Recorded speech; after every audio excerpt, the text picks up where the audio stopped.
Olá, bem-vindos a mais uma conversa aprofundada aqui com a gente. Hoje, o nosso foco é um tema assim vital: alimentação na gestação. É uma fase, né, de muitas mudanças intensas e, claro, surgem muitas dúvidas sobre o que colocar no prato, o que é melhor. E para guiar a nossa exploração, a gente está usando como base o Guia Prático da Alimentação na Gestação. É uma publicação super recente de 2024 do Ministério Público Federal junto com a Secretaria de Serviços Integrados de Saúde aqui do Brasil. A nossa ideia aqui é, sabe, tirar o principal desse guia oficial. É pensar em quem está buscando uma informação que seja clara, confiável mesmo, para se alimentar bem nessa fase tão especial. E é bom dizer, né? Ele se baseia no Guia Alimentar para a População Brasileira, que já é super conhecido, mas ele traz atualizações científicas bem específicas para gestantes. Ok, então vamos desembrulhar isso aí. Qual que é a base, sabe, a grande mensagem que esse guia passa logo de cara? Olha, a regra de ouro que eles repetem bastante é priorizar alimentos in natura ou aqueles minimamente processados, sabe? A famosa comida de verdade. O guia até descreve visualmente assim como seria um prato ideal. A maior parte com hortaliças, bem colorido, né? Aí um bom espaço para cereais integrais e o resto dividido entre leguminosas, tipo feijão, lentilha, e proteínas animais. Parece simples, mas é a base, né? Nossa, ele muda radicalmente. As necessidades de quase todos os nutrientes, elas disparam. Não é só para a mãe ficar bem, é crucial para o desenvolvimento do bebê que está ali a todo vapor. Então, a qualidade do que se come nunca foi tão importante. Uhum. E aí entra um ponto que o guia menciona logo no começo e que eu acho, assim, fascinante. São os conceitos de nutrigenética e nutrigenômica. A ideia central, de forma bem simples, é que o que a mãe come vai além de nutrir o agora, sabe? Pode de verdade influenciar como os genes do bebê vão se expressar lá na frente. Tipo, moldar a saúde a longo prazo, a predisposição para certas doenças crônicas. É quase como se a gente estivesse programando a saúde futura pelo garfo. Meio louco, né? Uau, programar a saúde futura. Isso dá uma outra dimensão para a escolha do almoço, né? Totalmente diferente. E imagino que, mesmo focando na comida de verdade, talvez alguns reforços sejam necessários, certo? O guia fala disso. Sim, sim, fala bastante. O guia é bem claro quanto a isso. A suplementação de alguns nutrientes específicos, tipo ferro e ácido fólico, ela é muito frequente. É recomendada na maioria das vezes. Porque assim, as necessidades aumentam tanto que fica difícil, às vezes quase impossível atingir só com a dieta, né? Entendi. Mas e aqui tem um grande mais que o guia reforça muito: o acompanhamento individualizado é fundamental. Falar com o obstetra, com o nutricionista, isso é indispensável. Cada gestação é única, né? As necessidades variam demais de mulher para mulher. Não dá para generalizar. Com certeza. E falando nessas variações, um ponto que sempre gera ansiedade é o ganho de peso. Como é que o guia lida com isso? Tem um número mágico que todo mundo tem que seguir? Não, definitivamente não tem um número mágico único. E ainda bem, né? O guia é bem sensato nisso. No primeiro trimestre, que vai até umas 12 semanas, o foco principal nem é tanto ganhar peso. Até porque, né, muitas mulheres estão lidando com enjoo, vômito, o bebê ainda é bem pequenino. A prioridade ali é a qualidade da comida e garantir nutrientes-chave. O ácido fólico, por exemplo, é essencialíssimo logo no começo para formar o tubo neural do bebê. Exato. Agora, quando entra o segundo trimestre, ali pela 13ª semana em diante, aí sim, espera-se um ganho de peso mais constante, mais gradual. E o quanto ganhar depende muito de como a mulher começou a gravidez, sabe? O guia usa o IMC, o Índice de Massa Corporal, de antes da gestação para definir faixas de ganho recomendadas. Tem tabelinhas lá específicas para quem começou com baixo peso, peso normal, que eles chamam de eutrofia, sobrepeso ou obesidade. É bem individualizado. E o que é fascinante aqui é perceber como essas faixas não são aleatórias, sabe? O guia explica direitinho os riscos quando se ganha peso de mais ou de menos. Por exemplo, ganhar muito peso aumenta a chance de bebês grandes demais, o que pode complicar o parto, né? Aumenta risco de cesárea, pré-eclâmpsia, diabetes gestacional e até obesidade para a criança depois. Nossa. E, por outro lado, ganhar pouco peso também é perigoso. Aumenta o risco de o bebê nascer antes da hora, de nascer com baixo peso, e isso pode trazer várias complicações logo depois do nascimento, precisar de internação. É um equilíbrio delicado mesmo. Impressionante como esse equilíbrio é chave, né? E impacta tanta coisa. Mas o guia dá alguma pista prática para quem está com dificuldade de ficar na faixa além de procurar o médico ou o nutricionista? Sim, de forma indireta, ele dá. As recomendações gerais sobre a qualidade da comida, comer de pouquinho em pouquinho, fazer atividade física, tudo isso ajuda nesse controle, claro. Mas o ponto central é que qualquer ajuste mais fino, qualquer dieta específica, tem que ser feita junto com um profissional de saúde. Ele vai olhar tudo: a dieta, os exercícios, os exames, e aí orientar de forma personalizada. Por isso que o acompanhamento no pré-natal, ir às consultas certinho, é tão importante, para identificar qualquer desvio logo no início e poder ajustar. Entendido. Faz todo sentido. E para facilitar o dia a dia, o guia traz aqueles 10 passos para uma alimentação saudável. É tipo um checklist, né? Mas pensando no que talvez seja menos óbvio ou que tem um impacto maior na prática, o que realmente te chama a atenção nesses passos? Olha, além da base da comida de verdade, que é o passo um, e a gente já falou bastante, eu destacaria duas coisas que às vezes a gente deixa passar. Primeiro, a ênfase que eles dão na higienização correta das frutas e vegetais. O guia detalha como usar a solução de hipoclorito de sódio, aquela água sanitária própria para alimentos, né? Não é só passar uma água. É um processo para garantir a segurança, evitar contaminação, o que é crucial na gravidez por causa do risco de toxoplasmose e outras coisas. Importante mesmo. E a segunda coisa é a orientação bem específica de consumir alimentos ricos em ferro junto com fontes de vitamina C, na mesma refeição. Tipo, comer o feijão no almoço e chupar uma laranja de sobremesa, ou pingar limão na salada de folhas escuras com lentilha. Essa dica é clássica, mas sempre bom reforçar. Pois é, não basta só ter os nutrientes na dieta geral, sabe? Essa combinação na hora H, ela potencializa muito a absorção do ferro que vem dos vegetais. O ferro não M.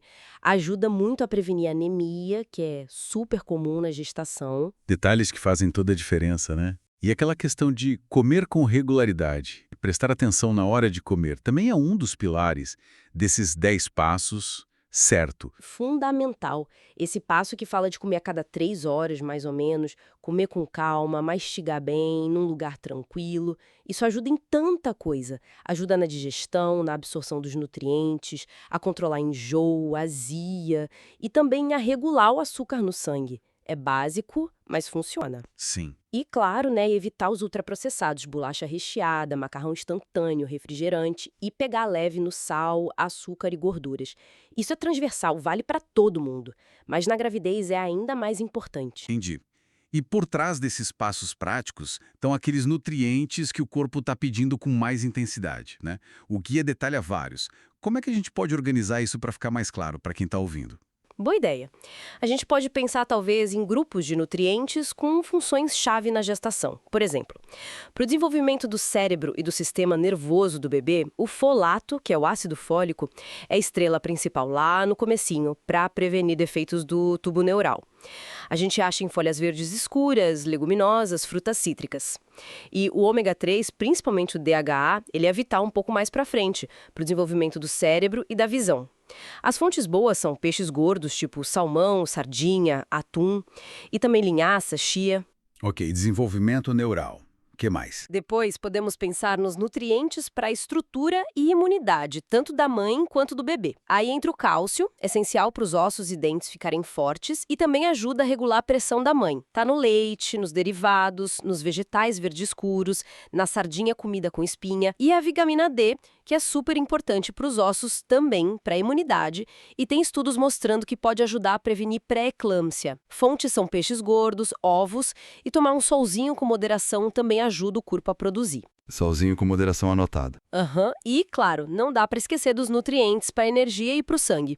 O ferro é o campeão aqui para prevenir a anemia da mãe e o baixo peso do bebê ao nascer. Fontes boas são carnes vermelhas, fígado, leguminosas e sempre lembrar daquela combinação com a vitamina C para ajudar a absorver. Sim. O guia também fala da importância das vitaminas do complexo B, do zinco, do iodo.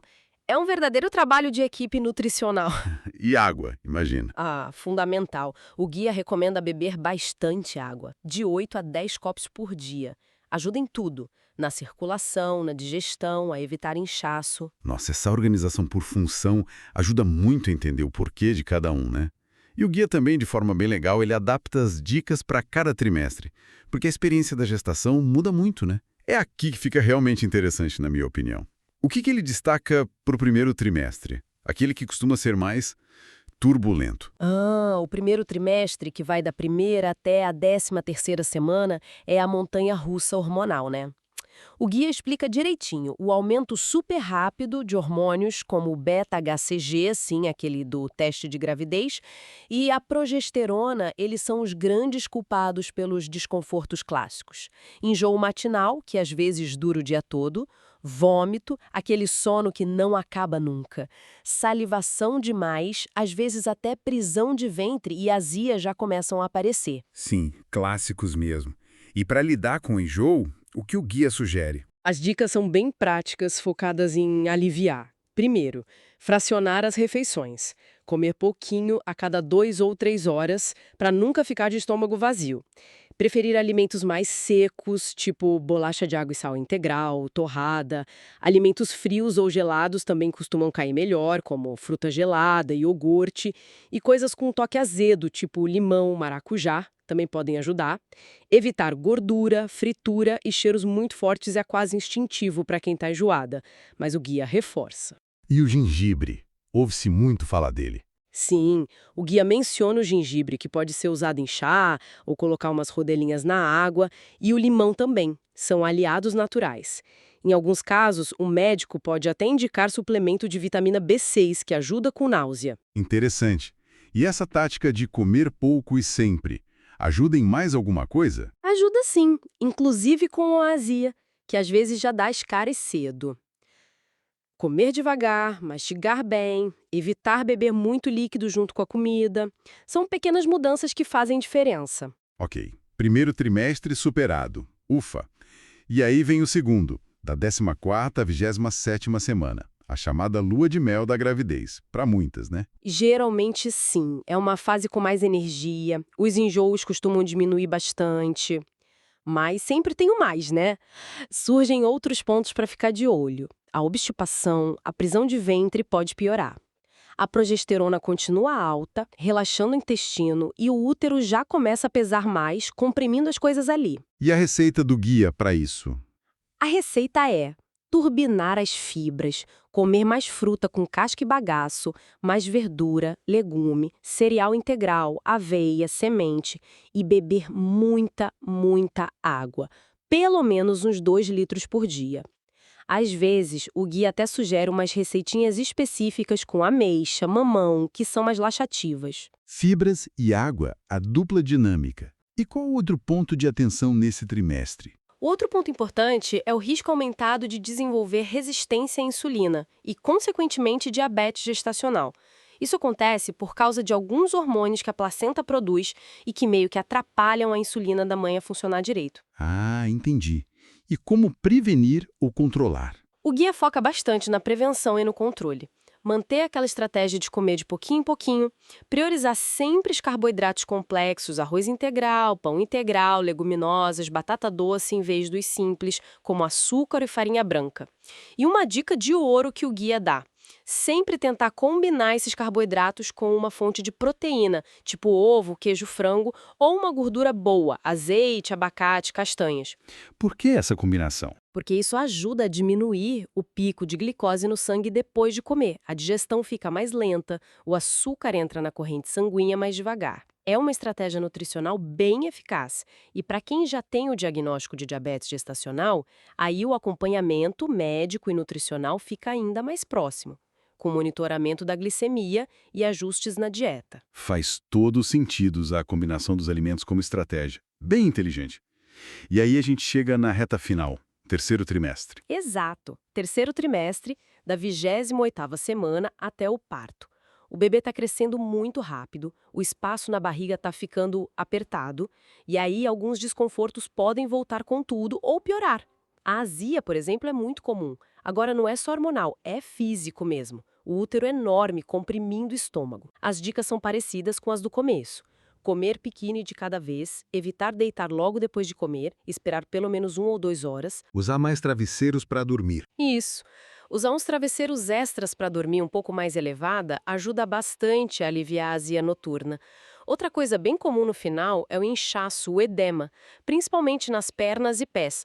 Acontece por causa da retenção de líquidos e também porque o sangue tem mais dificuldade para voltar das pernas para o coração, por causa da pressão do útero. O inchaço incomoda bastante mesmo. E como o guia sugere aliviar? O guia dá algumas dicas boas. Primeiro, reduzir o consumo de sal, porque ele ajuda a reter líquido. É melhor usar temperos naturais, ervas, alho, cebola. Beber bastante água, parece contraintuitivo, mas ajuda o corpo a não reter tanto líquido. Manter-se ativa com exercícios leves, como caminhada, se o médico liberar, claro. Isso melhora a circulação.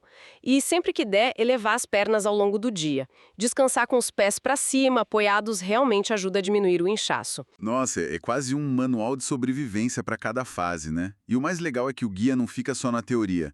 Ele traz ferramentas práticas também, como exemplos de cardápios, receitas, não é isso? Exatamente. Isso é muito bom no guia. Ele é bem prático. Tais exemplos de como seria um plano alimentar qualitativo para cada trimestre, sabe? Mostrando como distribuir os grupos de alimentos ao longo do dia. Café da manhã, lanche, almoço. E tem um capítulo ótimo de receitas. Tem vitamina laxante, suco verde, vários patês diferentes de frango, de ricota, de grão de bico, que são ótimos para lanches proteicos e saudáveis. Tem até guacamole. Que legal. São ideias para ajudar a colocar a tal comida de verdade no prato de um jeito bom, prático e gostoso também, né? Para não ficar na mesmice. Perfeito. Então, se a gente fosse resumir a essência do que a gente conversou hoje, olhando para esse guia, a base de tudo é uma alimentação bem colorida, variada, cheia de alimentos frescos, in natura ou minimamente processados. Comer com atenção, nos horários certos, beber muita água e cuidar da higiene dos alimentos. São gestos do dia a dia que faz uma diferença enorme. E, repetido mais uma vez, porque é crucial. Nada disso substitui o acompanhamento profissional, né? O médico, o nutricionista, eles vão personalizar tudo isso para cada mulher. Mas o guia, sem dúvida, é um recurso público super valioso. Então, o que tudo isso significa na prática? Acho que significa que pensar na alimentação durante a gestação vai muito além daquela ideia antiga de comer por dois. É, na verdade, um investimento direto na saúde da mãe e na fundação da saúde do bebê. Com efeitos que, como a gente viu, podem durar a vida inteira. Precisamente. E isso me faz voltar àquele conceito do início que eu acho tão poderoso, o da nutrigenômica.